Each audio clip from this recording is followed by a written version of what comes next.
Hello everyone, welcome to my channel. இன்னைக்கு நம்ம standard 10th maths chapter number 2 numbers and சீக்வன்சஸ்ல exercise 2.9ல 7th problem பார்க்க போகிறோம். கொஸ்டின் என்ன கொடுத்துருக்காங்கன்னு பார்த்தோம்னா, கொடுத்துருக்க சீரீஸுக்கு அப் டு n டேர்ம்ஸோட வேல்யூ என்னவா இருக்கும் கண்டுபிடிக்கணும். அப் டு 8 டேர்ம்ஸோட வேல்யூ என்னவா இருக்குங்கிறத நம்மளை சம் பண்ண சொல்லியிருக்காங்க. ஃபர்ஸ்ட் இங்கே கொடுத்துருக்க சீரீஸ் பார்த்தோம்னா எனக்கு ஆட் நம்பர்ஸ் அப்புறம் ஈவன் நம்பர்ஸ் ரெண்டுமே சேர்ந்து இருக்கிற மாதிரி இருக்குது. அதை நான் இப்போ ஸ்ப்ளிட் பண்ணிக்கிறேன். ஃபஸ்ட்டு நான் கொடுத்துருக்க சீரீஸை திருப்பி எழுதிக்கிறேன். 2 cube minus 1 cube plus 4 cube minus 3 cube plus 6 cube minus 5 cube plus dot போயிட்டே இருக்குது.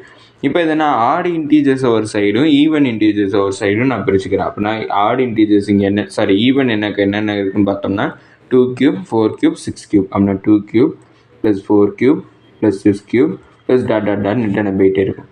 அதே மாதிரி பார்த்தோம்னா இங்கே மைனஸ் ஆட் இன்டீஜர்ஸ் எல்லாத்துக்குமே ஒரு மைனஸ் இருக்குது. அதனால் ஒரு மைனஸை காமனாக எடுத்துகிறேன். மீதி எனக்கு என்ன இருக்குன்னு பார்த்தோன்னா 1 cube plus 3 cube plus 5 cube எனக்கு போயிட்டே இருக்கும். இப்போ எனக்கு இதில் நான் என்ன யூஸ் பண்ண போகிறேன்னு பார்த்தோம்னா ஆட் நம்பர்ஸோட ஃபார்முலாவும் ஈவன் நம்பரோட ஃபார்முலாவும் நான் யூஸ் பண்ணிக்கிறேன்.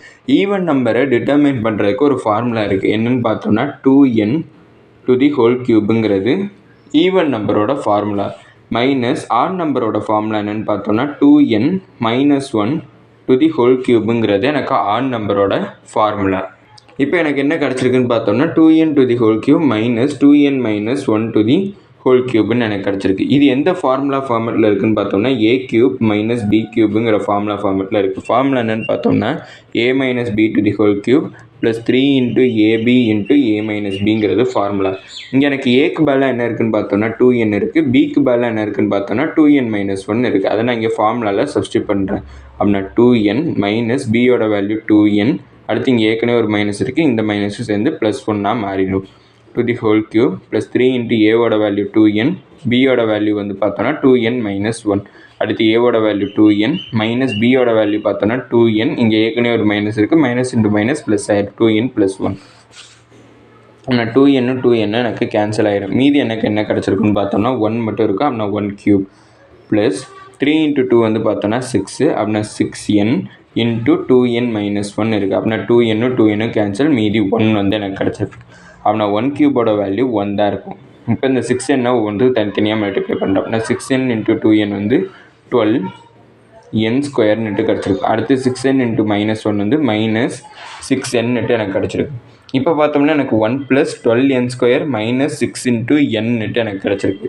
இப்போ n ஸ்கொயருங்கிறப்ப எனக்கு இது ஸ்கொயர் சீரீஸ். அப்படின்னா ஸ்கொயர் சீரீஸோட ஃபார்முலா எழுதிக்கிறேன். அப்படின்னா 1 ப்ளஸ் 12 into ஸ்கொயர் சீரீஸோட ஃபார்முலா என்னென்னு பார்த்தோம்னா n into n plus 1 into 2n plus 1 divided by 6 minus 6 into nங்கிறப்ப நேச்சுரல் நம்பர் சீரீஸை டினோட் பண்ணுது. நேச்சுரல் நம்பர் சீரீஸோட formula n into n plus 1 divided by 2. அப்படின்னா இதை கேன்சல் பண்ணிக்கிறேன். அப்படின்னா இது 6 1 சார், இது 6 2 சார், இது 6 1 சார், இது 6 3 சார். அப்படின்னா எனக்கு மீதி இருக்கிறது எழுதிக்கிறேன் 1 plus 2 into n into n plus 1 into 2n plus 1 கிடச்சிருக்கு. அடுத்தது minus 3 into n into n plus 1 எனக்கு கிடச்சிருக்கு. அப்படின்னா 1 ப்ளஸ் 2 into இதை நான் உள்ளக்க தனித்தனியாக மல்டிப்ளை பண்ணிக்கிறேன். அப்படின்னா n into nங்கிறப்ப n ஸ்கொயர், அடுத்து n into 1ங்கிறப்ப ப்ளஸ் n, அடுத்து 2n ப்ளஸ் 1 கிடச்சிருக்கு. அடுத்து மைனஸ் 3 into இதை தனித்தனியாக மல்டிப்ளை பண்ணுன்னா n into nங்கிறப்ப n square plus n எனக்கு கிடச்சிருக்கு. அப்படின்னா 1 ப்ளஸ் 2 into இதை இப்போ தனித்தனியாக மல்டிப்ளை பண்ணிக்கிறேன். அப்படின்னா n into 2nங்கிறப்ப 2n cube, அடுத்தது n ஸ்கொயர் into 1ங்கிறப்ப n ஸ்கொயர், அடுத்து 2 into nங்கிறப்ப 2n square plus n minus இதை ஒன்றுக்கும் தனித்தனியாக மல்டிப்ளை பண்ணால் மைனஸ் 3 into n ஸ்கொயருங்கிறப்ப minus 3n square plus minus வந்திருக்கு. அப்படின்னா மைனஸ் 3 n கிடச்சிருக்கும் மல்டிப்ளை பண்ணுறப்ப. இப்போ இந்த 2 ஒன்றுக்கும் தனித்தனியாக மல்டிப்ளை பண்ணுறேன். அப்படின்னா 1 plus 2 into 2 4n cube plus 2 into n square 2n square, அடுத்து 2 into 2n ஸ்கொயருங்கிறப்ப 4n ஸ்கொயர், அடுத்து 2 into nங்கிறப்ப 2n கிடச்சிருக்கு, minus 3n square minus 3n எனக்கு கிடச்சிருக்கு. அப்படின்னா 1 4n கியூபு அதை அப்படியே எழுதிக்கிறேன். அடுத்து பார்த்தோன்னா 2n square 4n square add பண்ணேன்னா 6n ஸ்கொயர் கிடைக்கும். அதில் 3n ஸ்கொயரை நான் மைனஸ் பண்ணேன்னா எனக்கு 3n ஸ்கொயர்னுட்டு கிடச்சிருக்கும். அடுத்து 2n ஸ்கொயர் 2n-ஐயும் 3n-ஐயும் மைனஸ் பண்ணேன்னா எனக்கு மைனஸ் n மட்டும் எனக்கு கிடச்சிருந்துருக்கும். இப்போ இந்த இடத்துல இந்த 1க்கு நான் சமேஷன் பண்ணேன்னா எனக்கு அந்த இடத்துல எனக்கு n தான் கிடைக்கும். அப்படின்னா n plus 4n cube plus 3n square minus n கிடைக்கும், plus n minus n cancel. அப்படின்னா எனக்கு n டேர்ம்ஸ் வந்து எனக்கு என்ன கிடச்சிருக்குன்னு பார்த்தோம்னா 4n³ ப்ளஸ் 3n² எனக்கு n டேர்ம்ஸோட வேல்யூவாக கிடச்சிருக்கு. இது ஃபர்ஸ்ட் சப்டிவிஷனோட ஆன்சர். அடுத்து செகண்ட் சப்டிவிஷன் பார்ப்போம். Second subdivision up to 8 terms வந்து கொடுத்துருக்காங்க. நம்மளுக்கு n டேர்ம்ஸோட வேல்யூ தெரியும் 4n³ ப்ளஸ் 3n². அப்படின்னா அதில் n-க்கு பதிலாக 8 வந்து சப்ஸ்டியூட் பண்ணனா எனக்கு 8 டேர்ம்ஸோட வேல்யூ கிடச்சிரும். அப்படின்னா 4 × n-க்கு பதிலாக 8 அப்படின்னா 8³ ப்ளஸ் 3 × n-க்கு பதிலாக 8 அப்படின்னா 8² கிடச்சிருக்கும். நான் 4 × 8 வந்து க்யூப் பண்ணுறேன்.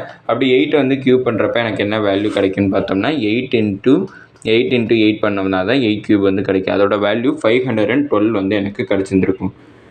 அடுத்து வந்து பார்த்தோம்னா 3 × 8² பண்ணால் 64 வந்து எனக்கு கிடச்சிருந்துருக்கும். இப்போ இந்த 512ஐயும் 4ஐயும் நான் மல்டிப்ளை பண்ணிக்கிறேன். மல்டிப்ளை பண்ணனா எனக்கு என்ன வேல்யூ கிடைக்குன்னு பார்த்தோம்னா 2048 வந்து எனக்கு கிடைக்கும். ப்ளஸ் இந்த 64ஐயும் 3ஐயும் மல்டிப்ளை பண்ணிக்கிறேன். 64ஐயும் 3ஐயும் மல்டிப்ளை பண்ணுறப்ப எனக்கு 192 வந்து கிடச்சிருந்துருக்கும். இப்போ இந்த 2048 அதுக்கப்புறம் 192 ரெண்டையுமே ஆட் பண்ணனா எனக்கு என்ன வேல்யூ கிடைக்கும்னுட்டு பார்த்தோம்னா 2240 வந்து எனக்கு கிடச்சிருந்துருக்கும். இதோட இந்த வீடியோ முடிஞ்சிச்சு. மறக்காம நம்ம சேனலை சப்ஸ்கிரைப் பண்ணி சப்போர்ட் பண்ணுங்கள். நீங்கள் கொடுக்கக்கூடிய ஒவ்வொரு சப்ஸ்கிரைப்பும் எனக்கு மிகப்பெரிய சப்போர்ட்டாக இருக்கும். அப்புறம் இந்த வீடியோ பிடிச்சிருந்தா லைக் பண்ணுங்கள். அப்புறம் ஏதாச்சும் டவுட்ஸ் இருந்தாலும் நான் ஏதாச்சும் இம்ப்ரூவ் பண்ணணும்னு நினச்சிங்கனாலும் அதை மறக்காமல் கமெண்ட் செக்ஷனில் சொல்லிடுங்க. தேங்க்யூ.